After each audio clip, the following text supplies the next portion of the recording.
गोरी बहू का पति लाया काली सौतन। हे भगवान, आज तो मेरी कमर ही टूट गई। क्या हुआ जी? अरे कुछ नहीं पंकज की अम्मा, आज बोरे उठाते उठाते कमर में लचक आ गई। पता नहीं कल काम पर कैसे जा पाऊंगा इस दर्द के साथ। क्या हुआ बाबूजी? तेरे बाबूजी की कमर में लचक आ गई है। बाबूजी आपसे कितनी बार बोला है कि ये उम्र आपके आराम करने की है, फिर भी आप काम कर रहे हैं। लेकिन बेटा, अगर मैं घर में बैठ जाऊंगा तो घर की सारी जिम्मेदारी तेरे ऊपर आ जाएंगी। वैसे ही घर में पैसों की तंगी रहती है, इसलिए मैं इस उम्र में काम कर रहा हूँ कि 2 पैसे तू कमाए और 2 पैसे मैं। 4 पैसे घर में आएंगे तो ये घर चलेगा। और मधुरिमा बहू भी कब तक दूसरों के घरों में जाकर काम करेगी। अरे अपनी बहू को ऐसे काम करता देख बहुत दुख होता है। हाँ बाबूजी, लेकिन अब आप कोई भी काम नहीं करेंगे और मैं आपसे वादा करता हूँ कि जल्द से जल्द मैं इस घर की सारी परेशानियों को दूर कर दूंगा। पंकज का परिवार बेहद ही गरीब था। पंकज और उसके पिता मजदूरी करके अपने घर को चलाते थे। पंकज की पत्नी मधुरिमा भी लोगों के घरों में जाकर काम किया करती थी। सुनिए, घर में चीनी खत्म हो गई है, किराने की दुकान से चीनी ले आइए, मुझे सबके लिए चाय बनानी है। हमने पहले ही किराने की दुकान से बहुत सारा राशन उधार ले लिया है। जब तक हम उसके पैसे नहीं चुकाएंगे वो हमें एक दाना भी राशन नहीं देगा। मैं एक काम करती हूँ, अपनी सेठानी से कुछ पैसे ले आती हूँ, कम से कम घर में थोड़ा बहुत राशन तो आ ही जाएगा। मधुरिमा, मैंने तुमसे वादा किया था मैं तुम्हें बहुत खुश रखूंगा, लेकिन मैं अपना वादा पूरा नहीं कर पाया। तुम्हें मेरी वजह से लोगों के घरों में जाकर उनके घर का काम करना पड़ता है। मैं एक अच्छा पति नहीं बन सका, मुझे माफ कर देना। ये आप कैसी बातें कर रहे हैं? एक पत्नी का फर्ज होता है कि वो अपने पति का हर हालत में साथ दे और अपनी ससुराल वालों का ख्याल रखे। और मुझे भगवान पर पूरा भरोसा है, एक दिन हमारी सारी परेशानी हमेशा हमेशा के लिए दूर हो जाएगी। ससुराल वालों के इतने गरीब होने के बावजूद भी मधुरिमा अपनी ससुराल वालों का बहुत अच्छे से ख्याल रखती थी। मधुरिमा एक सर्वगुण संपन्न पत्नी थी। वो अपना सारा फर्ज निभाती थी। आज तो बहुत देर हो गई घर पहुंचने में। एक काम करता हूँ, जंगल के रास्ते से चला जाता हूँ, यहाँ से मैं घर जल्दी पहुँच जाऊँगा। इतना कहकर पंकज घर जा ही रहा होता है कि रास्ते में उसे गुंडे दिखाई देते हैं जो एक लड़की को छेड़ रहे होते हैं। ओ जाने मन, कहाँ जा रही हो? इधर तो आओ जरा। दूर रहो मुझसे, तुम जानते नहीं मेरे डैडी कौन है। और हमें जानना भी नहीं है। इतना कहकर वो गुंडे कोयल का हाथ पकड़ लेते हैं और उसके साथ बदतमीजी करने लगते हैं। तभी वहां पंकज आ जाता है और एक डंडे से उन गुंडों के सर पर पीछे से वार कर देता है, जिससे वो दोनों गुंडे बेहोश हो जाते हैं। जिसके बाद पंकज वहां से कोयल को लेकर चला जाता है। आप ठीक तो है ना? आपको चोट तो नहीं लगी? मैं ठीक हूँ। तुम्हारा नाम क्या है? मेरा नाम पंकज है और मैं यही पास में रहता हूँ, लेकिन आप इतनी रात में इस जंगल के रास्ते में क्या कर रही थी? मैं घर जा रही थी, लेकिन मेरी गाड़ी खराब हो गई। मैं जैसे ही गाड़ी से उतरी तो इन गुंडों ने मेरे ऊपर हमला कर दिया, लेकिन थैंक यू सो मच कि तुमने मेरी जान बचाई। ये लो, कुछ पैसे रख लो, ये मेरी जान बचाने का इनाम है। नहीं, मुझे आपके पैसे नहीं चाहिए, ये तो मेरा फर्ज था। अगर आपकी जगह कोई भी लड़की होती तो मैं उसकी ऐसे ही मदद करता। अब आप घर चले जाइए, रात होने वाली है। इतना कहकर पंकज वहां से अपने घर चला जाता है। पंकज की खुददारी कोयल को बहुत ज्यादा पसंद आती है, जिससे वो पंकज को पसंद करने लगती है और उससे शादी करने का सपना देखती है। जिसके बाद कोयल अगले दिन पंकज जहाँ काम करता है उस जगह पर जाती है। अरे आप यहाँ? हाँ, क्योंकि जहाँ पर तुम काम कर रही हो ये जगह मेरे डैड की है। मुझे तुमसे कुछ बात करनी थी। कल जैसे तुमने मेरी जान बचाई, मैं तुम्हारी बहादुरी को देखकर तुमसे बहुत ज्यादा इम्प्रेस हो गई हूँ, इसीलिए मैं तुमसे शादी करना चाहती हूँ। मेरे पास बहुत ज्यादा पैसे हैं, मैं तुम्हें और तुम्हारे परिवार वालों को बहुत खुश रखूंगी। ये आप कैसी बातें कर रही हैं? मैं शादीशुदा हूँ और मैं अपनी पत्नी से बहुत ज्यादा प्यार करता हूँ। हाँ, मैं जानती हूँ तुम शादीशुदा हो, लेकिन मुझे उससे कोई प्रॉब्लम नहीं है। मैं तुम्हारी पत्नी और तुम हम साथ में ही रहेंगे। तुम्हारे घर की जितनी भी परेशानी है मैं उसको हमेशा हमेशा के लिए दूर कर दूंगी। पंकज को ना चाहते हुए भी कोयल से शादी करने के लिए हाँ करनी पड़ती है, क्योंकि वो जानता था कि वो कभी भी इतने पैसे नहीं कमा सकता है। जिससे वो अपने परिवार वालों को हर खुशी दे सके। इसीलिए पंकज शादी के लिए हाँ कर देता है। कोयल और पंकज एक मंदिर में जाकर शादी कर लेते हैं, जिसके बाद मनोज कोयल को अपने घर लेकर आता है। नालायक, ये तूने क्या कर दिया? तूने दूसरी शादी कर ली। अब मेरी बहू का क्या होगा? चला जा मेरी नजरों के सामने से इस लड़की को लेकर। माँ जी, ये आप कैसी बातें कर रही हैं? पंकज जी आपके बेटे हैं, आप उन्हें ऐसे कैसे घर से निकाल सकती हैं? उन्होंने जो किया सो किया, अब हम कुछ भी नहीं कर सकते। लाजवंती मधुरिमा की बात मानकर पंकज को माफ कर देते हैं। कोयल अपने वादे के मुताबिक पंकज के पूरे परिवार को एक बड़े से घर में ले आती है। कोयल दिखने में बहुत ज्यादा काली होती है।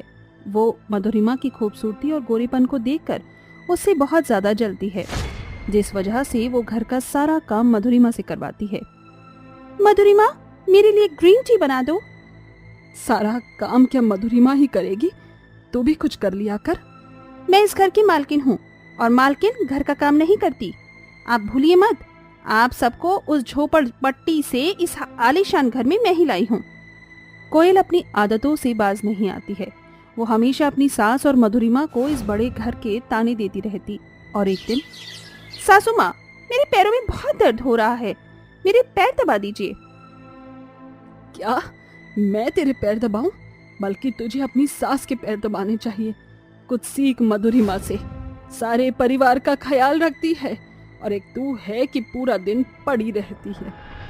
आपकी हिम्मत कैसे हुई मुझसे ऐसे बात करने की?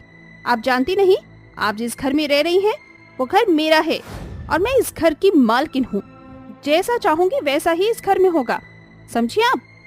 मैं तेरी सास हूँ, तेरी नौकरानी नहीं। बहुत हो गया तेरा, अब मैं तेरी एक भी नहीं सुनूंगी। आने दे पंकज को, आज ही उसको तेरी ये सारी बातें बता दूंगी। ये सुनकर कोयल को बहुत ज्यादा गुस्सा आता है और वो अपनी सास के बाल पकड़कर उसे घसीटते हुए घर से बाहर ले जाती है कि तभी अचानक वहाँ पंकज आ जाता है। कोयल, ये तुम क्या कर रही हो? अरे तुम्हारी हिम्मत कैसे हुई मेरी माँ के साथ ऐसा बर्ताव करने की? तुम्हारी इतनी हिम्मत कि तुमने मुझ पर चिल्लाया? ये घर मेरा है, मैं जैसा चाहूंगी वैसा ही करूंगी, समझे? मुझे तुम्हारे साथ नहीं रहना। रहो तुम खुद ही अपने इस बड़े घर में। मैं पागल था जो मैंने तुमसे शादी करी। मैं ये चाहता था कि मेरे परिवार वालों को हर खुशी मिले, लेकिन तुम्हारी वजह से उनकी बची कुची खुशी भी चली गई। मधुरिमा, मुझे माफ कर दो, मुझसे बहुत बड़ी गलती हो गई। ये आप कैसी बातें कर रहे हैं? आप मुझसे माफी मत मांगिए। आप मेरे पति हैं और एक पति अपनी पत्नी से माफी मांगते हुए अच्छे नहीं लगते। जिसके बाद पंकज अपने सारे परिवार को लेकर अपने छोटे से पुराने घर में चला जाता है और पहले की तरह अपनी जिंदगी को जीने लगता है।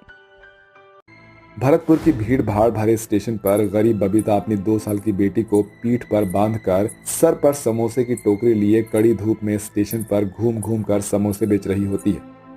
गर्मा गर्म खस्ता समोसे बोलो। बाबूजी, एक बार खाओगे स्वाद को आप भुला नहीं पाओगे। तभी स्टेशन की एक बेंच पर बैठा हुआ एक युवक बबीता से कहता है, अरे ओ समोसे वाली, कितने के बेच रही हो ये समोसे?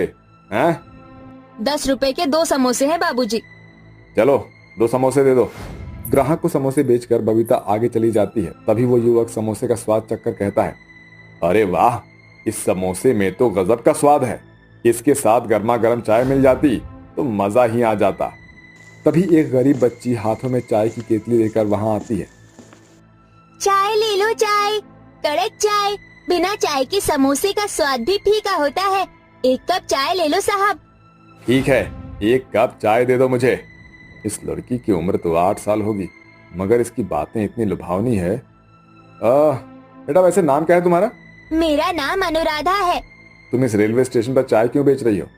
ये उम्र तो बच्चों के पढ़ने लिखने की होती है, तुम पढ़ाई नहीं करती। इससे पहले कि अनुराधा उनकी बातों का कोई जवाब दे पाती, अनुराधा की ही हम उम्र की एक छोटी और गरीब बच्ची सर पर वड़ा पाव से भरी टोकरी लिए आ जाती है और अनुराधा का हाथ खींचते हुए कहती है, अनुराधा चल, अगर तू इस बाबूजी से बात ही करती रहेगी तो चाय कब बेचेगी? चल, हम दोनों को जल्दी जल्दी अपना अपना सामान रेलवे स्टेशन पर बेचना है और फिर घर भी जाना है। फिर दोनों गरीब बच्चियां स्टेशन पर घूम घूम कर मुसाफिरों को वड़ा पाव और चाय बेचने लगती है। बड़ा पाव ले लो, बड़ा पाव, गर्मा गर्म स्वादिष्ट बड़ा पाव। चाय ले लो, चाय, कड़क कुल्हड़ वाली चाय। दोनों गरीब बच्चियां रात के 8 बजे तक रेलवे स्टेशन पर अपना सामान बेचकर वहां से जाने लगती है। तभी बेंच पर बैठा वो युवक कहता है, इन दोनों बच्चियों की गरीब हालत देखकर ऐसा लग रहा है कि जैसे कोई जबरदस्ती इनसे रेलवे स्टेशन पर काम करवा रहा है। मुझे देखना होगा। फिर दोनों गरीब बच्चियां रेलवे स्टेशन की पटरी पार करके एक टूटी फूटी झोपड़ी में घुस जाती है, जिसके चारों तरफ बहुत ही ज्यादा गंदगी बिखरी होती है। और झोपड़ी के अंदर गरीब बबीता एक दूध मुंही बच्ची को गोद में लिए गर्मी में बैठी होती है। बबीता के बगल में 2 और बच्चियां बैठी होती है, जिनकी उम्र 4 और 6 साल की होती है। ये देखकर वो युवक गुस्से से बबीता पर बिगड़ पड़ता है। अच्छा, तो तुम हो जो इन छोटी बच्चियों से बाल मजदूरी करवा रही है। बताओ किसकी बेटियां चुराई है तुमने? हैं? तुम्हारे तो हाथ पैर भी सही सलामत है, फिर क्यों इन 5 लड़कियों को अपने फायदे के लिए इस गंदगी भरी झोपड़ी में रख रही हो? हाँ, आज इनसे बाल मजदूरी करवा रही हो, कल क्या इन 5 से भीख मंगवाओगी? इतना सब सुनकर बबीता की आंखों में आंसू भर आते हैं और वो फूट फूट कर रोते हुए कहती है, बस कीजिए बाबूजी, कोई भी माँ भला क्यों अपनी बेटियों से भीख मंगवाएगी? हाँ, ये 5 मुझ गरीब लाचार माँ की ही बेटियाँ हैं। गरीब और बुरी हालत मुझे और मेरी 5 बेटियों को यहाँ खींच ले आई। ये कहते हुए गरीब बबीता की आंखों के सामने बीते दिनों की कड़वी यादें झांकने लगती है। देखिए भाई साहब, लाखों में है मेरा रमेश बेटा, मुझे ये शादी मंजूर है, मगर मुझे दहेज में झिकझिक नहीं चाहिए। 5 लाख कैश और सोने की चैन अंगूठी। मुझे मंजूर है बहन जी। शीला अपने बेटे रमेश के साथ वहां से चली जाती है।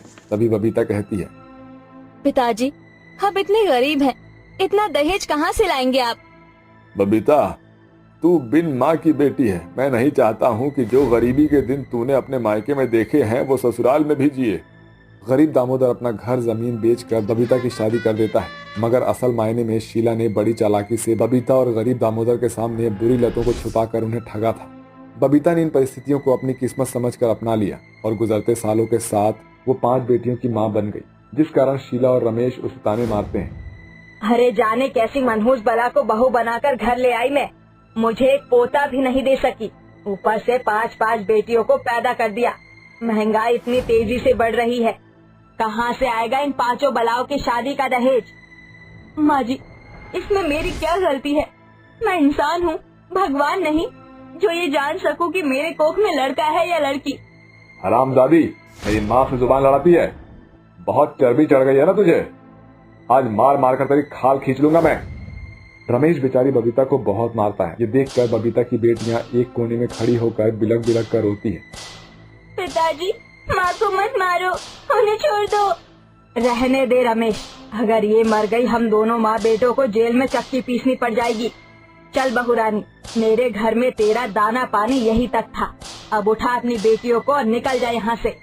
बबीता अधमरी हालत में आधी रात को अपनी 5 बेटियों के साथ बेघर होकर अपने मायके लौटकर आती है, जहाँ उसे दामोदर के देहांत की खबर मिलती है। हे भगवान, मेरे पास ना पैसे हो ना ही कोई ठिकाना, अब मैं अपनी 5 बेटियों को लेकर कहाँ जाऊंगी? तभी बबीता को ट्रेन की आवाज सुनाई देती है, जिसके बाद वो अपनी 5 बेटियों को लेकर रेलवे स्टेशन पर आ जाती है और वहीं पटरी के किनारे एक झोपड़ी बना लेती है। तभी पूजा और चुनमुन रोते हुए कहते हैं, माँ, 2 दिन से कुछ नहीं खाया, अब भूख बर्दाश्त नहीं हो रही है, बहुत भूख लग रही है, कुछ खाने को दो ना। सुहानी, अपनी 4 बहनों का ख्याल रखना, मैं तुम सभी के लिए खाना लेने जा रही हूँ।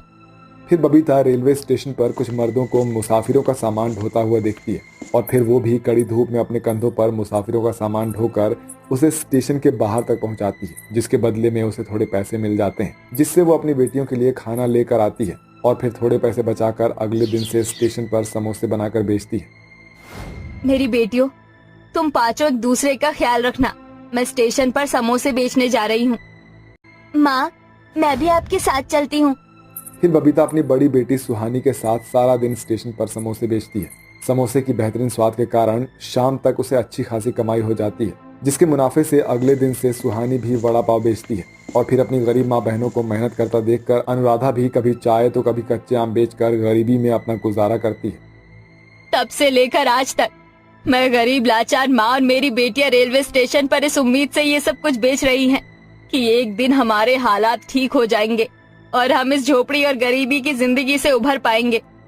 गरीब बबीता और उसकी 5 बेटियों की गुजरी हुई जिंदगी को जानकर उस युवक की आंखों में आंसू भर आते हैं और वो कहता है, शायद ऊपर वाला भी यही चाहता है कि मैं आपकी मदद करूं। मेरा नाम विराज सहगल है। मैं एक एनजीओ चलाता हूँ जहाँ गरीबों के बच्चों को पढ़ाया जाता है। तो क्या हम भी पढ़ पाएंगे अंकल? मुझे मेरी दोनों दीदी की तरह रेलवे स्टेशन पर ये सब नहीं बेचना पड़ेगा। नहीं बेटा, तुम पांचों पढ़ोगे। आखिर में बबीता की बेटियों की पढ़ाई का खर्च एनजीओ की तरफ से मिलता है, जिससे वो पढ़ लिख पाती है। वहीं बबीता थोड़े थोड़े पैसे जमा कर रेलवे स्टेशन पर चाय, समोसे, कोल्ड ड्रिंक और फास्ट फूड की एक दुकान खोल लेती है और अपनी कड़ी मेहनत के कारण उसे अच्छा खासा मुनाफा भी होने लगता है। वहीं सालों बाद उस गरीब माँ की पांचों बेटियों को उनकी पढ़ाई लिखाई के बलबूते अच्छे पद पर नौकरियां मिल जाती है। बबीता और उसकी गरीब बेटियों ने कहाँ सोचा था कि रेलवे स्टेशन का वो मुसाफिर उनकी जिंदगी में खुशियों के रंग भरने आया है।